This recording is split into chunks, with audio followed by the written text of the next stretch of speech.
जिसका एक पहचान था राष्ट्रवादी प्रीतम राउत, वो अचानक कांग्रेस के से जो है नगराध्यक्ष का प्रत्याशी बनकर सामने आए, उन्होंने नामांकन भरा। तो इसके पीछे का कारण क्या है? ये बार पालघर के लोगों ने कुछ अलग सोचा है। आज कोई भी पार्टी का नाम नहीं लूंगा, लेकिन वो सब नाराज है जो लोग। पहले तो मैं उत्तम पिंपले को शुभकामनाएं दूंगा।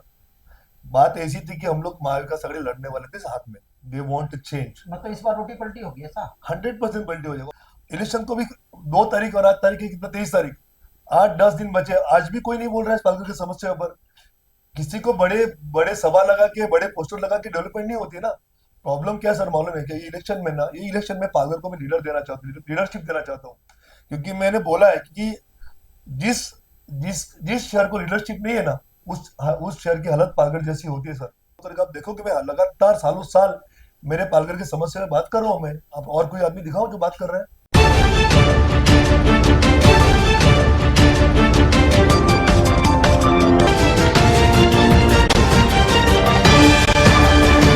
आप देख रहे हैं केशव भूमि न्यूज। दोस्तों नमस्कार, मैं हूं संजय सिंह और आप देख रहे हैं केशव भूमि। पालघर में होने वाले पालघर नगर परिषद चुनाव को लेकर नामांकन की प्रक्रिया पूरी होने के बाद सभी पार्टियों ने चुनाव प्रचार में अपनी ताकत को झोंक दिया है और इस चुनाव को लड़ रहे सभी प्रत्याशी जो है अब आपके दरवाजे पर हाथ पैर जोड़कर आपका वोट मांगते हुए नजर आएंगे। वहीं इस वक्त जो है हमारे साथ कांग्रेस के नगराध्यक्ष के प्रत्याशी एडवोकेट व समाज सेवक प्रीतम राउत जी हैं। हम उनसे जानेंगे कि इस चुनाव में वो किन किन मुद्दों के साथ चुनाव लड़ रहे हैं और जनता के बीच में किन मुद्दों को लेकर वो जा रहे हैं। सर, सबसे पहले आपका केशव भूमि में स्वागत है। आपका भी और शुक्रिया, इस धन्यवाद। बार कांग्रेस ने आपको जो देखा जाए तो नगराध्यक्ष पद का जो है प्रत्याशी बनाया है। हम्म। तो आप किन किन मुद्दों को लेकर जनता के मतदाताओं के बीच में जा रहे हैं? और मैं चाहूंगा कि सबसे पहले आप अपना संक्षिप्त में थोड़ा हमारे दर्शकों को अपना परिचय देंगे। नमस्कार, मेरा नाम प्रीतम विश्वनाथ राउत है। मैं एक लॉयर हूँ बाय प्रोफेशन में, एडवोकेट हूँ मैं। और मैं एक समाज सेवक हूँ। और पालघर में जो कुछ भी छोटे छोटे काम है मैं करता हूँ रेगुलर बेसिस पे। लोगों के लिए हमेशा अवेलेबल रहता हूँ। और मैं चाहता हूँ कि मेरा पालघर एक अच्छा मॉडल बने, ना तो महाराष्ट्र में बल्कि अपने देश में। तो आपका एक सवाल था मुझे अभी कि आप किन मुद्दों पे चुनाव लड़ने वाले जी। हो। तो देखिए, लोग मुझे पूछते हैं कि पालघर के डेवलपमेंट के बारे में आप क्या बताओगे। तो मैंने कहा है कि मैं अभी हमेशा कहता हूँ कि पालघर में डेवलपमेंट अब तक शुरू ही नहीं हुई। मतलब जो जो लोग 25 साल से चुन के आ रहे हैं, 20 साल से चुन के आ रहे हैं, और जो अब इलेक्शन में खड़े हैं नगर अध्यक्ष के पद के लिए, उन्होंने अब तो डेवलपमेंट कुछ किया नहीं। मतलब यहाँ पे डेवलपमेंट अब तक शुरू ही नहीं हुआ है। मैं तो कहना चाहूंगा कि डेवलपमेंट शुरू नहीं हुआ है, क्योंकि लोगों की जो बेसिक जरूरत है या तो लोगों के जो फंडामेंटल राइट्स है वही हमारे नेताओं को पता नहीं है। बस खाली 25 साल से आप देखो ना, पालघर में अभी कल हमारे महाराष्ट्र के उप मुख्यमंत्री आए थे, एकनाथ जी शिंदे साहब। उन्होंने कहा कि गए 5 साल में उन्होंने 250 करोड़ रुपए दिया पालघर को डेवलपमेंट के लिए, जो बात मैंने 4 दिन पहले भी कही थी। और अगर 250 करोड़ रुपए दिया है तो फिर कहाँ है वो डेवलपमेंट, कहाँ दिख रहा है डेवलपमेंट? आज पालघर में हर जगह पे धूल है, खड्डे हैं, कचरा है, गंदगी है, ट्रैफिक जाम है। कहाँ है, कहाँ पर कुछ भी तो नहीं है पालघर में। सबसे बड़ा सवाल उठता है कि इस चुनाव को लड़ने के लिए कांग्रेस, राष्ट्रवादी, शिवसेना, उद्धव बाला साहब ठाकरे तीनों पार्टियां एक साथ आई थी, सभाएं हुई थी। उसमें क्या निर्णय हुआ बंद तहखाने में या बंद कमरों में, वो मुझे नहीं पता। लेकिन ऐसा निष्कर्ष निकल के आया कि महाविकास अघाड़ी की तरफ से उत्तम पिंपले नगराध्यक्ष के प्रत्याशी होंगे। लेकिन जब नामांकन भरने की प्रक्रिया शुरू हुई तो राष्ट्र जिसका एक पहचान था राष्ट्रवादी प्रीतम राउत, वो अचानक कांग्रेस के से जो है नगराध्यक्ष का प्रत्याशी बनकर सामने आए, उन्होंने नामांकन भरा। तो इसके पीछे का कारण क्या है? पहले तो मैं उत्तम पिंपले को शुभकामनाएं दूंगा। बात ऐसी थी कि हम लोग महाविकास अघाड़ी लड़ने वाले थे साथ में। और मेरे पार्टी की तरफ से मैं राष्ट्रवादी कांग्रेस शरद पवार गढ़ का तुतारी से लड़ने वाला था। और हम लोग मन से उसके बाद कांग्रेस और शिवसेना उद्धव ठाकरे गढ़ मशाल साथ में लड़ने वाले थे। तो एक पॉइंट में ये तय हुआ था इलेक्शन, मतलब ये 15 दिन पहले, कि मैं उद्धव ठाकरे गढ़ से लड़ूंगा। मैं मशाल के चिन्ह पे लड़ूंगा। और ऑलमोस्ट सबका एक मत हो गया था। मतलब शिवसेना भी चाहती थी कि मैं वहां से लड़ूं और उनका चिन्ह पे लड़ूं। और बाकी तो मेरी पार्टी मुझे सपोर्ट कर रही थी, कांग्रेस सपोर्ट कर रहा था, मनसे सपोर्ट कर रहा था, लेकिन ऐसे कुछ हालात हुए कि वो नहीं हुआ। और उसके बाद मुझे लोगों का फोर्स था कि दादा आप कुछ भी करो, ये बार इलेक्शन लड़ो, आप भले आप अपक्ष लड़ो। लेकिन फिर उस दरमियान कांग्रेस मेरे साथ आई, ऐसे तो मेरे साथ में ही थी, उन्होंने कहा नहीं आप अपक्ष मत लड़ो, हमारे चिन्ह पे लड़ो। तो अब मैं उनके चिन्ह पे लड़ रहा हूँ, क्योंकि मेरे को मेरे शहर के लिए काम करना है। क्योंकि अभी देखो आई एम 53 नाउ, और उसके बाद शायद मुझे मौका मिलेगा, नहीं पता नहीं मुझे, लेकिन ये सही वक्त है सही जगह पे सही पर्सन चूज लेकिन आप करने के लिए। 53 वर्ष के लगते नहीं। नहीं लगता नहीं, लेकिन मैं हूँ ना सर, मैं 53 का हूँ, अभी मेरे को 54 चालू है। तो और मुझे मेरे शहर के लिए कुछ करना है। मतलब आज हमारे शहर की जो हालात है, आप देखो हर जगह पे ट्रैफिक का हैवॉक है। आप अगर सुबह पीक आवर में जाओगे या शाम को, तो आपको पहले मैं मेरा जहाँ रहता हूँ पालघर से दूर 3 किलोमीटर, मेरा जो लास्ट पॉइंट है पालघर का, तो वहां से मुझे स्टेशन पहुंचने को लगता था 6-7 मिनट। आज कम से कम मुझे आधा घंटे से भी कम ज्यादा समय लगता है। तो ये इतनी सारी समस्या है, और कोई इस पे बात करने को भी तैयार नहीं। हमारे जो इच्छुक नगर अध्यक्ष के जो लोग हैं, जिनको इलेक्शन लड़ रहे हैं, जो भी सभी पार्टी के उनको अगर लड़ना था, तो फिर आज वो अपने अपने वार्ड तक सीमित क्यों रहे? क्यों नहीं आज भी कोई एक भी जो प्रत्याशी है, एक भी पालघर शहर के समस्या पे क्यों नहीं बोल रहे हैं? आप अगर मेरा सोशल मीडिया चेक करोगे तो मैं लगातार ये सब चीजें भी बोल रहा हूँ। और इसीलिए मैं चाहता हूँ कि मैं इलेक्शन लड़ूं, और मेरे जो भी पालघर के लोगों को उनको बोलना है कि ये बार आप सही जगह के लिए सही आदमी चुनो। आप पार्टी और सबके पहले ऊपर जाके आप इंसान चुनो। तो जब ये महाविकास अघाड़ी बनी थी नगर परिषद चुनाव के लिए, तो कहीं न कहीं जो आपके प्रतिद्वंदी पार्टियां थी, चाहे शिवसेना हो चाहे बीजेपी हो, सभी खेमे में टेंशन था कि भाई एक साथ सभी पार्टियां आ रही हैं और ये चुनाव इतना आसान नहीं था, जिसे लेकर उनके खेमे में टेंशन था। लेकिन जैसे ही आपने कांग्रेस से अपना नामांकन दाखिल किया, उत्तम पिंपले ने शिवसेना उद्धव बाला साहब ठाकरे किया, महागठबंधन अगर हम बोले जो नगर परिषद चुनाव के लिए बना था वो बिखर गई। तो आपको नहीं लगता कि शिवसेना जो एक नाथ शिंदे की पार्टी है, बीजेपी है, तो उनका राज जो है आप लोग आसान हो गया गठबंधन टूटने के नहीं कारण? बिल्कुल नहीं सर, बिल्कुल नहीं।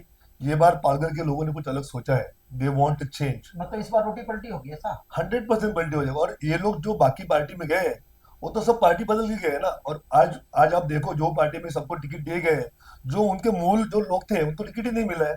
आज कोई भी पार्टी का नाम नहीं लूंगा, लेकिन वो सब नाराज है। जो लोग 5-5, 10-10 साल से वो पार्टी में काम कर रहे हैं, उनको टिकट ही नहीं मिला है। नाराजगी तो सभी पार्टियों में है। हाँ तो, और मुझे लोगों का, आप देखो हमने तो मुझे लोगों देखा का है सपोर्ट कि है। ऐसी कोई भी पार्टियां नहीं है जिसकी पार्टियों में लोग नाराज नहीं है। हाँ, ऐसी पार्टियां हैं जो जिनके पास उम्मीदवार नहीं थे, खाली उन्हीं पार्टियों में नाराजगी नहीं है। ठीक है।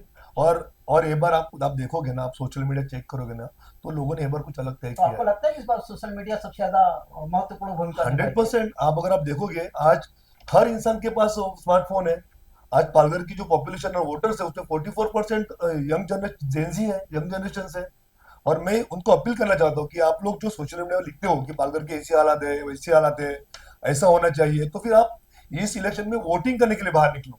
अच्छा, भी आपने यंग जनरेशन की बात किया, तो मैं आपसे पूछूंगा कि आपको युवाओं का धड़कन कहा जाता है, जो आज के युवा हैं नहीं वो मुझे नहीं आपको पता है। सबसे ज्यादा पसंद करते हैं, इसे लेकर हाँ, क्या कहेंगे? लेकिन कोई धड़कन वगैरह नहीं हूं मैं।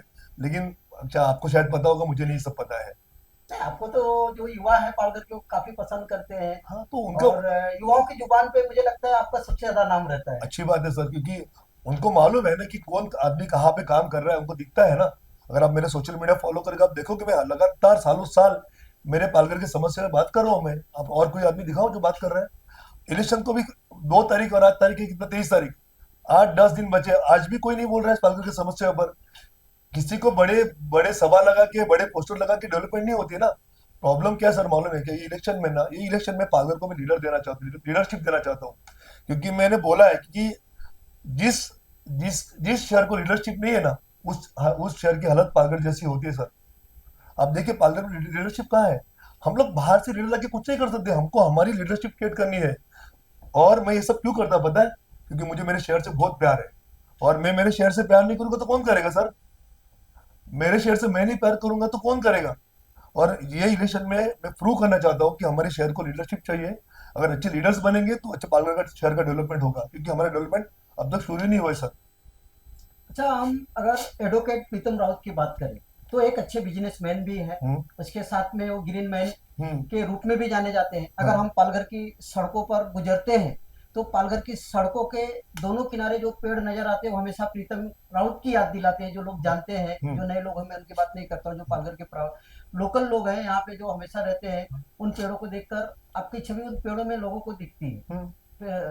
आप एक अच्छे समाज सेवक हैं, तो आप एक बिजनेसमैन भी अच्छे हैं, एक समाज सेवक भी अच्छे हैं। पालघर की सड़कों में गड्ढे हो, पेड़ की बातें हो, तो हर जगह प्रीतम राउत नजर आते हैं, अपनी युवाओं के साथ रात दिन काम करते हुए नजर आते हैं। तो आप इन समय को कैसा मैनेज करते हो, इसके पीछे ये जो आपके अंदर प्रेरणा आई, ये कहाँ से आई? नहीं सर, पहली बात तो मैं एक बात हूँ, मैं कॉमर्स का स्टूडेंट हूँ। मैं कॉन्वेंट स्कूल में पढ़ा हूँ, मैंने ग्रेजुएशन किया, मैंने सॉफ्टवेयर इंजीनियरिंग किया और अभी मैंने लॉयर बना हूँ मैं। और अभी मैं एलएलएम का भी एडमिशन लिया हूँ। और विडंबना ऐसी कि 30 तारीख को मेरी बार काउंसिल की एग्जाम है और उस दिन लास्ट आखिरी बचा रहे, तो मैं दुविधा में हूँ कि वो एग्जाम दूं या नहीं दूं। तो देना चाहिए। हाँ दूंगा, चुनाव तो देखते चलते कैसे। रहेंगे, प्रचार चलते बराबर है, रहेंगे। बराबर है। और दूसरी बात रही पेड़ों की, तो मैं आपको बोलता हूँ, मैंने आज तक कहीं पे लिखा नहीं कि मैंने पेड़ लगाए। ना कोई मैं, ना कोई सत्कार समारोह में जाता हूँ, ना कोई मैं ट्रॉफी लेता हूँ, ना मेरे को, मैंने आपको क्या कहा, मेरे शहर से मैं नहीं प्यार करूंगा तो कौन करेगा। और आज लगभग पालघर शहर में और पूरे परिसर में मेरे 4,000 से भी ज्यादा पेड़ है मैंने। और दूसरी बात सर, नगर परिषद में कुछ साल पहले 18 लाख रुपए के पेड़ लगाए थे। जो पेड़ लगाए थे उसका बजट 18 लाख। उनको दिखाओ कहाँ पर हाँ, पेड़ है। उसमें आरोप लगा था कि नगर परिषद ने 18 लाख का पेड़ लगाया है, हाँ और जो कागजों पर, हाँ और नगर अध्यक्ष जो उस समय डॉक्टर उज्ज्वला काले थी, हाँ ऐसे लोगों की जुबान पे ज्यादा था। हाँ और मुझे लगता है एक सभा में उज्ज्वला काले ने कहा भी था की ते पालघरला मस्त झाडं लावले आणि ते छान छान झाड दिसणार, पण हाँ। झाडं लावलेच नाही तो दिसणार कुठे? तो उनको आणि बोलो। आरोप लगा था, तो उसमें ऐसा लगा था कि ये पेड़ जो है खाली कागजों पे है और जमीनी स्तर पर नहीं है। बिल्कुल क्या नहीं है। कहेंगे? देखो आज वो दिखा है ना नगर कहाँ पर परिषद पेड़ के है। इस दाव में कितनी सच्चाई है? नगर परिषद दिखा है कहाँ पर पेड़ है। नहीं, उन्होंने तो बोला कि हमने जो गवर्नमेंट की वेबसाइट होती है जहाँ पे हमें पेड़ लगाने के बाद फोटो अपलोड करना पड़ता है, हाँ, हमने किया है। तो आप जाके चेक करो वहां पे कि वो जो फोटो दिखा रहे हैं, कहीं वो मेरे पेड़ तो नहीं दिखा रहे वो लोग लगा के। क्योंकि सर 2 साल पहले उन्होंने ना पेड़ को ना 5 फुट का पेंट मारा था और डिजाइनिंग किया था।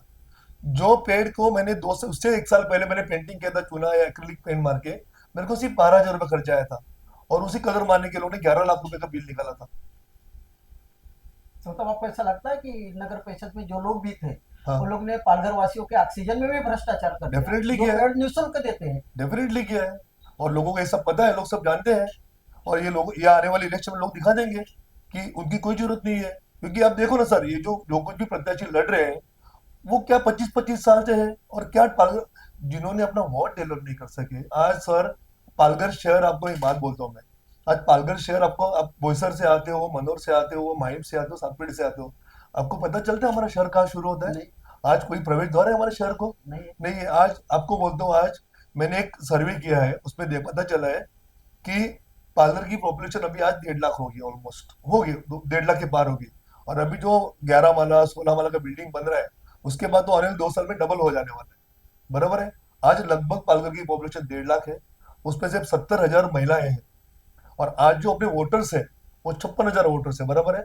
58,000 58,000, उसपे 26,000 57 महिलाएं। प्लस है। हाँ 57+, और 26,000 महिलाएं हैं। आज पालघर स्टेशन में उतरने के बाद हमारे, मेरी माता बहनों के लिए एक भी यूरिनल नहीं है। अगर उनको यूरिन करना जाना है, उनको पेशाब करना जाए, कहाँ जाएंगे? इसके लिए मैंने तय कर लिया है कि मेरा पहला प्रायोरिटी होगा कि हमारे हमारे घर को जो दरवाजा होता है, हमारे कंपाउंड को गेट होता है, वैसे मेरे पालघर शहर को पहले एक पहचान दी जाएगी। पहले मैं गेट, एंट्री गेट बनाऊंगा। उसके लिए मैंने पत्र दिया है नगर परिषद को 2 महीने पहले कि मेरे खर्चे से, खुद के खर्चे से मैं प्रवेश द्वार बनाऊंगा। और पालघर में हर 300 मीटर पर, अब मेरी माता भगिनी घर से निकलेगी तो हर 300 मीटर पे उनको हाईटेक यूरिनल बनाने वाला हूँ मैं। और उसको मैंने सेफ्टी के लिए वहां से कैमरा भी देने वाला सपोर्ट किया, ताकि उसको कुछ डिस्टर्ब नहीं हो। और ये जो शौचालय है, जो वॉशरूम यूरिनल्स है, वो सुबह 7 बजे चालू हो जाएंगे और शाम को 9 बजे बंद हो जाएंगे, रात को। अब आप सर, मैं बोलता हूँ, आज नगर परिषद साफ सफाई के लिए महीने का 1.25 करोड़ खर्चा करती है। और पालघर के आज आप देखोगे, मैंने फोटो कलेक्ट किए हैं, आपको देता हूँ, कम से कम 250 जगह से भी ज्यादा पूरे शहर में कचरे के पॉकेट सस्ते में पड़े हुए हैं। नहीं, लेकिन आप साफ सफाई और भ्रष्टाचार की बात करते हो, तो मुझे लगता है कि बहुत सारे से नगर सेवक हैं, वो केवल नाम के लिए नगर सेवक बने हैं, अपनी ठेकेदारी को चमकाने के लिए नगर सेवक बने हैं। और वही नगर सेवक हैं, वही विकास की बात करते हैं और भ्रष्टाचार भी वही करते हैं।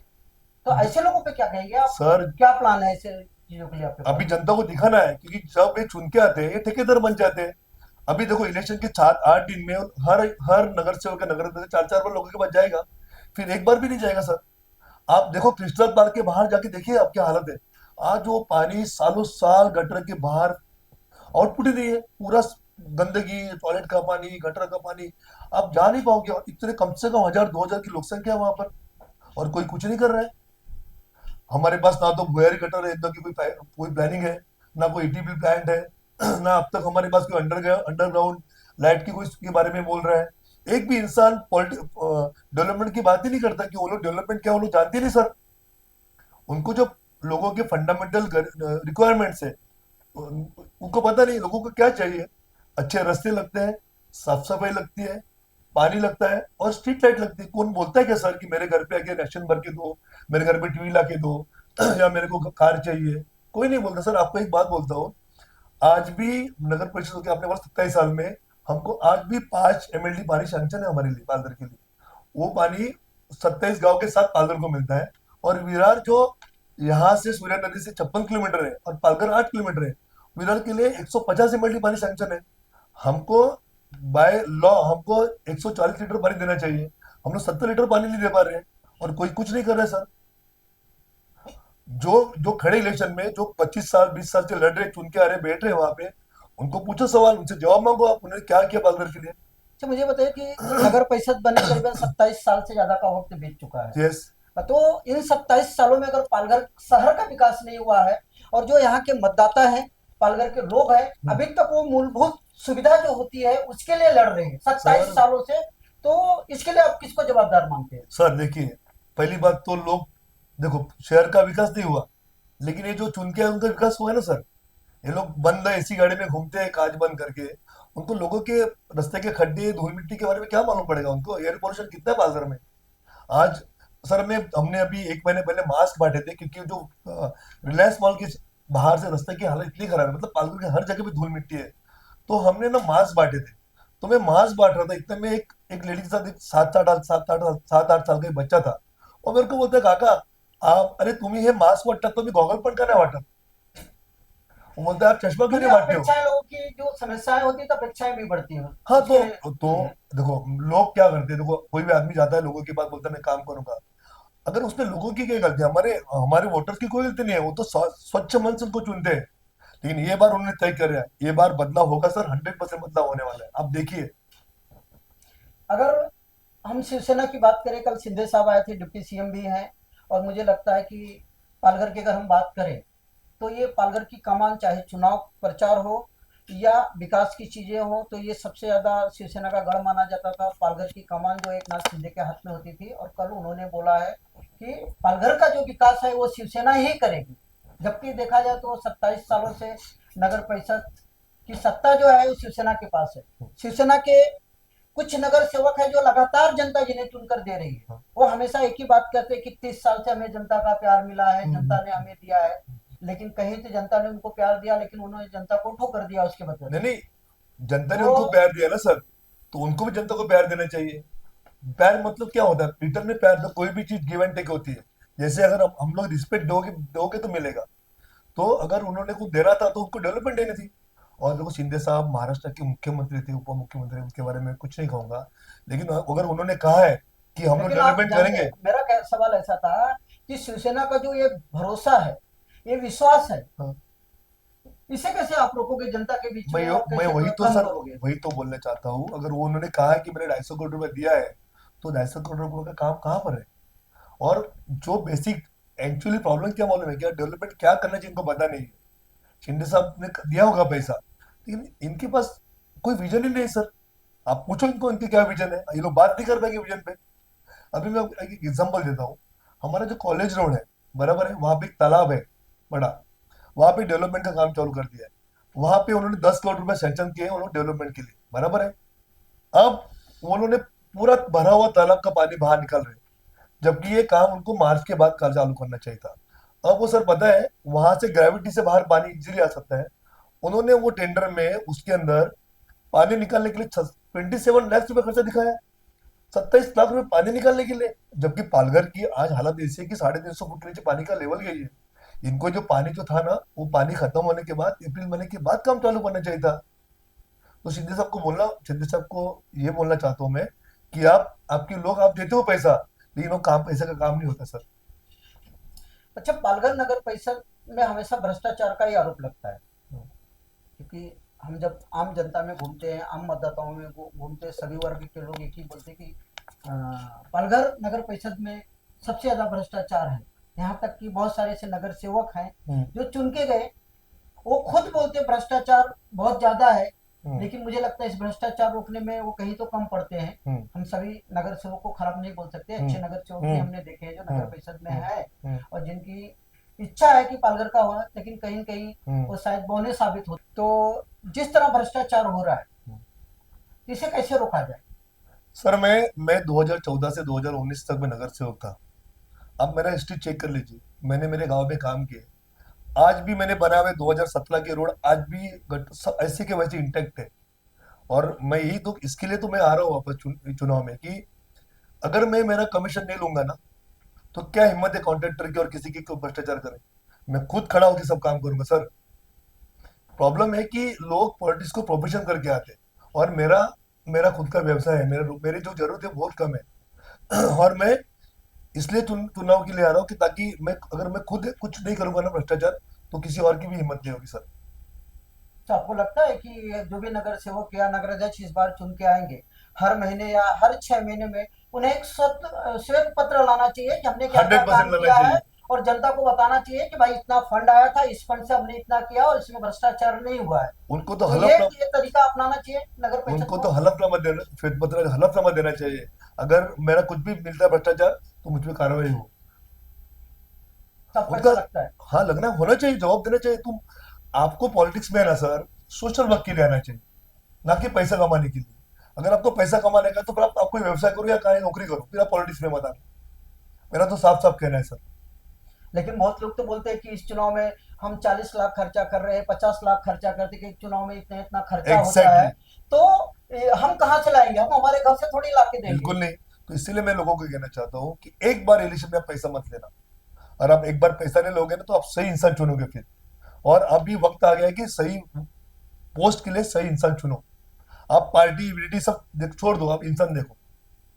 और पैसा लेना मत, एक बार आप पैसा मत दो। तो आप आपको सब मैं बोलता हूँ, इलेक्शन में कितना देते हैं पैसा? 2,000 3,000। 5 साल में कितना दिन होता है? 1700 1800 दिन। दिन का 2 रुपए लेते हैं हम लोग, 1 रुपए लेते हैं। लेकिन उसके बदले हमको क्या मिलता है? खड्डे, धूल मिट्टी, गंदगी। मैं तो उससे और ज्यादा हम हॉस्पिटल को पैसा बच कर देते हैं। एक आदमी 5 साल में कम से कम 50,000 रुपए, लाख रुपए डॉक्टर डॉक्टर की को खर्चा फीस की करता है। बात करें तो एक बार हम जाते तो 500 रुपया के नीचे नहीं है। 700 रुपए लेते हैं, 1,000 रुपए लेते सात हैं सौ आजकल। रुपया 1000 रुपया लेते हैं। बराबर। हम आप 2 रुपये लेके 700 रुपये देते हैं। तो दिन का 2 रुपए देते हैं। दिन का 2 रुपए हो गया, मतलब 2,000 भी लिया ना, तो एक दिन का 1,000 रुपए हो गया। और हम हर एक के पीछे, स्वास्थ्य के पीछे हर इंसान कितना खर्चा करता है। हमारे पास तो कोई हॉस्पिटल भी नहीं है अच्छा वाला। हमको तो गरीब लोगों को तो वापिस सेलवास भेजना पड़ता है, या तो केम भेजना पड़ता है। गरीब आदमी थोड़ी ना भर्ती हो सकता है ब्रिज कैंडी और कोकिलाबाई बेन में।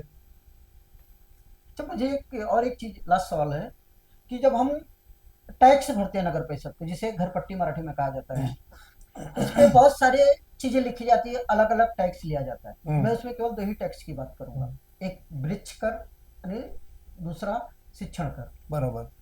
आज 27 साल से वृक्ष कर नगर परिषद टैक्स के रूप में ले रही है और शिक्षा कर भी ले रही है, बराबर। टैक्स के रूप में ले। लेकिन ये दोनों टैक्स कितने आए, ये दोनों टैक्स का कहाँ पे शिक्षा के लिए कितना खर्चा हुआ या पर्यावरण के लिए कितना खर्चा किया, तो इसका हिसाब किताब कैसे देना चाहिए नगर परिषद को? इसके लिए क्या है आपके पास, क्या प्लानिंग है इस कर को लेकर? क्या है, क्योंकि इस कर का कहीं तो 27 सालों में हमने नहीं देखा है कि ये कर जो है, ये जो टैक्स लिए जाते हैं, हाँ। इसका उपयोग कहाँ हो रहा है? देखो, पहली बात तो एक भी पेड़ लगाया नहीं है।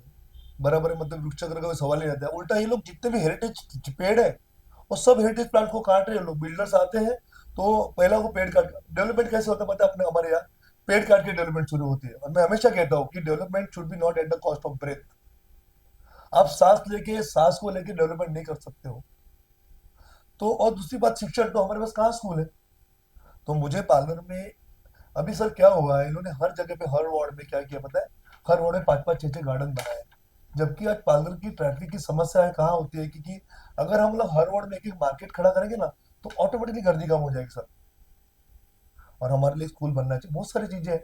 और शायद मैं अगर जीत के आऊंगा ना, समझो लोगों ने मुझे चुन के दिया, तो ये सारा सबका ऑडिट होगा सर। और सब कुछ का जवाब देना, और 100% ऑडिट होगा, उनको जवाब देना पड़ेगा। क्योंकि अब तक नगर परिषद कोई ऑडिट नहीं हुआ है इतने सालों में। नहीं, ऑडिट तो हर साल होता है। नहीं, प्रॉपर ऑडिट नहीं हुआ है। इसके लिए हम जो भी है ना, जो भी चीजें हैं जो कोर्ट के थ्रू फॉलो करेंगे, और इसका सब हमको चौकसी भी करेंगे इनका, 100% करेंगे सर। अभी आपने अगर विकास की बात की तो हम देखा जाए तो कल शिंदे साहब ने बोला हमने गणेश कुंड का बहुत अच्छा सौंदर्यीकरण किया है, लेकिन हम जैसे जो एक मतदाता भी हम हैं रिपोर्टर के साथ साथ पालघर वासी भी है, पालघर की चिंता हमें भी रहती है। रिपोर्टर तो ठीक है, पत्रकार तो ठीक है अपनी जगह पे, पत्रकारों का भी हमारी भी जवाबदारी है कहीं इन मुद्दों को उठाना, समस्याओं को उठाना जनता की, हमारी भी जवाबदारी से हम एक्सेप्ट भी करते हैं। लेकिन अगर हम गणेश कुंड की बात करें तो विकास के नाम पे गणेश कुंड का ये लोग ने सत्यानाश कर डाला है। दूसरी बात, कुछ साल पहले कुछ नगर सेवक उठे थे जो उसका कंपाउंड सुरक्षा दीवार बनाने के नाम पे उसमें काफी भ्रष्टाचार हुआ। कुछ जो गणेश कुंड की जमीन थी बिल्डर को देके उसके पीछे आरोप लगा कि बहुत कई लाखों का व्यवहार हुआ। भाई हम उस प्रूफ हमारे पास नहीं है, लेकिन बहुत सारे आरोप लगे। तो आरोप लगने के बाद भी अभी वापस लगा। फिर जब उसका टीएलआर करा गया, जमीन की मोज माप कराई गई, नाप किया गया, तो उसमें वो रोड तक गया जमीन, तो उसमें ये प्रूफ हो गया कि भाई उस समय जो सुरक्षा दीवार बनाई थी उसमें भ्रष्टाचार हुआ था, क्योंकि या तो पहले का प्लान सही सही है या तो अभी का है। सर तो डीपी इसे लेकर क्या कहेंगे और क्या सर ये 20-25 साल से वहां बैठे, डीपी प्लान ये लोग ने बताया बनाया था, तो उनको पता नहीं डिमार्केशन किधर है, डिमार्केशन का पता नहीं, इन लोग को सब पता है। ये लोग को क्या है मालूम है क्या सर, इनको लगता है कि सिर्फ कंक्रीट बना के डेवलपमेंट होता है, और जितना बड़ा टेंडर उतना ज्यादा परसेंटेज। इनका क्या है सर इन लोग का कि एक एक मोज माप लेने का, एस्टिमेट बनाने का, उसको टीएस करने का, और उसका टेंडर निकाल के अपना अपना परसेंटेज निकालने का, इसके अलावा कुछ नहीं है। मतलब केवल परसेंटेज के लिए नगर सेवक बनते हैं, 100% बन रहे नगर हैं, अध्यक्ष बनते हैं। 100% बन रहे हैं। आप बिल्डर लोगों को जाके पूछो, उनको कितना परेशानी है, कितना स्क्वायर फीट के पीछे लोग पैसा लेते हैं, पूछो बिल्डर लोगों को, सब बताएंगे आपको। लेकिन लोगों ने पिछली बार तो बहुत, पालघर लोगों ने अच्छे उत्साह के साथ एक डॉक्टर को चुना था कि ये कम से कम डॉक्टर है, भ्रष्टाचार का इलाज करेंगे। लेकिन आरोप ऐसा लगा कि इलाज करने के बजाय तो भ्रष्टाचार चांद तक पहुंच गया, ऐसा उन पे आरोप लगा। हाँ, तो अगर आरोप लगा तो सर लोग जो बोलते सही बोलते होंगे ना सर। मैं इसलिए ये बातें कह रहा हूँ क्योंकि जब चुनाव आता है तो हाँ, हर कोई स्वच्छ पालघर, सुंदर पालघर, बराबर मच्छर मुक्त पालघर, बराबर भ्रष्टाचार मुक्त पालघर की बात करता है। बराबर अगर हम पुराने बयान सुने, पिछले बराबर। बयान में चुनाव में भी हमने यही सुना था, और वही बयान, हम्म, वही तो वादे आज भी हैं। हम्म, तो नेता वादा करते हैं हम्म। और जीतने के बाद मुकर जाते हैं वादों से। सर तो प्रॉब्लम क्या प्रीतम है, राउत का भी ऐसे वादा मुकरने वाली बात होगी। आप देख लो सर, मैं आपको दो बातें बोलता हूँ। क्या होता है हर इलेक्शन में, हर वही इंसान पार्टी बदल बदल के चुनाव लड़ते हैं। आज भी देखिए वही लोग हैं, सिर्फ पार्टियां बदल के लड़ रहे हैं। और सर मैं आपको बता दूं, मैंने मेरा मेरा बिजनेस हूँ, मेरा बिजनेसमैन हूँ। मैंने मेरा जो इलेक्शन का जो फॉर्म भरा है, उस पर मैंने ये साल का मेरा इनकम मैंने 61 लाख रुपए दिखाया है। मैं प्रॉपर गवर्नमेंट को टैक्सेस भरता हूँ। एक भी आज 26 साल में मैंने एक भी मेरा जीएसटी लेट नहीं हुआ है, ना तो इनकम टैक्स फाइल में लेट हुआ है। उसके अलावा मैंने मेरी प्रॉपर्टी 32 करोड़ की दिखाई, जो कि व्हाइट प्रॉपर्टी है सर। आप जाके चेक करें, मुझे किसी के पैसे की जरूरत नहीं है। मैं सिर्फ इलेक्शन मेरे पालघर के लिए लड़ रहा हूँ, पालघर की जनता के लिए लड़ रहा हूँ, और मैं पालघर से प्यार करता हूँ इसके लिए लड़ता हूँ, क्योंकि मुझे मेरा पालघर एक अच्छा मॉडल बनाना है, ना तो महाराष्ट्र में बल्कि देश में। और उसका लोग एग्जाम्पल देना चाहिए कि हमारा पालघर देख के आजू बाजू के गाँव भी ऐसे डेवलप होने चाहिए सर। ये आपका वादा है मेरा। लेकिन आप वो कर रहे हैं, लेकिन हर साल तो नगर परिषद कई लाखों रुपया खर्चा करती है, जो अपने नगर सेवक है, नगर अध्यक्ष है, देश के अलग अलग नगर परिषद में लेके जाते हैं ट्रेनिंग दिखाने के लिए कैसा मॉडल बनाया जाए। और ये 27 सालों से मुझे लगता है कई ट्रिप हो चुके हैं, 27 सालों से जाता है, कभी गोवा जाते हैं, कभी बोलता केरला हूँ जाते हैं, बोलता कभी हूँ सर। जाते हैं। तो वहां पे मॉडल देख के आते हैं, लेकिन वो मॉडल की बातें नहीं होती है नहीं लेकिन नहीं होती नहीं ना नहीं सर। सर, हमारे टूर कहाँ जाते हैं पता है आपको? शिमला, कुल्लू मनाली, नैनीताल, गोवा, दार्जिलिंग। 27 साल में एक बार भी कोई इंदौर गया कि पूछे? आज इंदौर लगातार 8-9 साल से इंडिया का बेस्ट सिटी है। वहाँ का ड्रेनेज सिस्टम, वहाँ के क्लीनलीनेस, वहाँ का सारे सिस्टम, ड्रेनेज सिस्टम, वहाँ का इलेक्ट्रिसिटी का सिस्टम, वहाँ पे जो स्विगी और आपको बोलता मैं आगे, कोई गया है इंदौर? मैंने तो सबसे मुझे पहले, लगता है आप भी नगर सेवक थे तो आप भी कहीं तो गए होंगे इस मैं भी बार गया था, मैं उस हम ट्रिप लोग में। यस मैं गया था, उसके बाद मुझे रियलाइज हुआ तो इसका मैं गया नहीं, क्योंकि हमको जाना कहाँ चाहिए, हमको जाना चाहिए जो भी समझिए ना, स्मार्ट सिटी है वहां हर जाना चाहिए। हर साल जाते हैं। हर साल 2-2 बार जाते हैं, तो 27 सालों में आप समझिए कितनी बार गए 54 होंगे। बार गए हैं। आप आरटीआई डाल के कितना निकालो। खर्चा, देखिए कितना खर्चा हुआ होगा उस पे। और क्या, आप पूछो ना। इसका फायदा तो पालघर को 1 रुपए का भी नहीं हुआ। बिल्कुल नहीं हुआ सर, मैंने देखा सभागृह में ये सब काम। और इसके बाद मैं बहुत परेशान था कि नहीं, मैं इनके साथ काम नहीं कर सकता, इसके लिए मैंने वो इलेक्शन लड़ना बीच में लड़ा नहीं, मैंने छोड़ दिया था। लेकिन मैंने अभी सोचा कि कितना दिन भागेंगे हम लोग, हमको सामने जाना पड़ेगा, फेस करना पड़ेगा, लड़ना पड़ेगा। और मैं वापस बोलता हूँ कि हमारी शहर की हालत क्यों है पता है? हमारे पास लीडरशिप नहीं है, और जिस शहर को लीडरशिप नहीं है उसकी हालत पालघर जैसी होती है। और एक मैं चाहता हूँ कि पालघर को लीडरशिप दूं, उनके लिए लड़ूं, उनके लिए शहर के लिए काम करूं, हर जगह पे खड़ा मिलूं। आप देखो, मैं आपको हमेशा मेरे बुलेट पे मिलूंगा, मैं कोई कारोबार इस्तेमाल नहीं करता हूँ। और मैं चाहता हूँ कि मैं ऐसे इसके बाद भी होगा, इससे इजीली अवेलेबल रहूंगा। आप मुझे कोई भी कितने बजे भी फोन करते हैं, कभी भी मेरे लिए आ सकते हैं। और लोगों को मेरे पास आना नहीं पड़ेगा, मैं उनके पास जाऊंगा, मैं आपको वादा करता हूँ। आप हर महीने मेरे पीछे लगे रहो इंटरव्यू के लिए, मैं हर महीने आपको इंटरव्यू दूंगा। मुझे लास्ट सवाल है कि जितने भी प्रत्याशी खड़े हैं नगर परिषद चुनाव के लिए, चाहे नगर अध्यक्ष के लिए पद के लिए खड़े हैं, चाहे नगर सेवक यानी पार्षद के लिए खड़े हैं, हर कोई वादा कर रहे हैं कि हम पालघर का विकास करेंगे, जो भी मूलभूत सुविधाएं हैं पालघर वासियों को देंगे, एक स्वच्छ एक सुंदर पालघर बनाएंगे। ये वादे तो सारे प्रत्याशी कर रहे हैं। तो प्रीतम राउत को क्यों लोग चुने? क्योंकि ना मैं एक बात बोलता हूँ, ये सब है ना, कोई रॉकेट साइंस नहीं है, बराबर है। ये कोई चीज ट्रैफिक जाम का समस्या है। रिक्शा आज पालघर में इंसान चाहता रिक्शा हो गया है। इसके लिए लोगों को ना, जो चुन के आते हैं उनको प्रबोधन करना, लोगों को सिखाना चाहिए। उसके लिए उनको लोगों के बीच में जाना पड़ेगा कि भाई रिक्शा ऐसे खड़ा करो, गाड़ी ऐसे लगाओ, लेफ्ट साइड का फ्री करो, है ना। ये सब जगह आदमी चुनने के बाद यहाँ बैठे नहीं है, वो तो जाके बैठा नगर परिषद के ऑफिस में टेंडरिंग करते हुए। तो लोगों के बीच में आते ना, पूछो ना जो नगर से अब तक हुए, वो इलेक्शन के बाद कितने बार लोगों के घर तक गए। और मैं तो रोज आपको शहर में हर जगह में मिलूंगा, रास्ते पे लोगों से मिलता हुआ, और इसके बाद भी मिलूंगा। रिजल्ट तो कुछ भी आए सर, मेरा काम चालू रहेगा, 100% चालू रहेगा सर। आपने देखा, ये कांग्रेस के नगर अध्यक्ष के प्रत्याशी प्रीतम राउत जी थे। इनका कहना था कि मैं चुन के आने के बाद पालघर को मूलभूत सुविधाओं से लैस करूंगा, पालघर को एक मॉडल शहर बनाऊंगा, और पालघर नगर परिषद को जो है वो भ्रष्टाचार मुक्त बनाऊंगा, क्योंकि मुझे जनता के लिए काम करना है, ना कि खुद के लिए करना है। अब मिलेंगे फिर आपको दोबारा किसी नए प्रत्याशी के साथ, तब तक आप देखते रहिए केशव भूमि। अगर अभी तक आपने हमारे चैनल को सब्सक्राइब नहीं किया है तो अभी सब्सक्राइब करें और बेल आइकन को क्लिक करके हमारी लेटेस्ट खबरों से रहे अपडेट।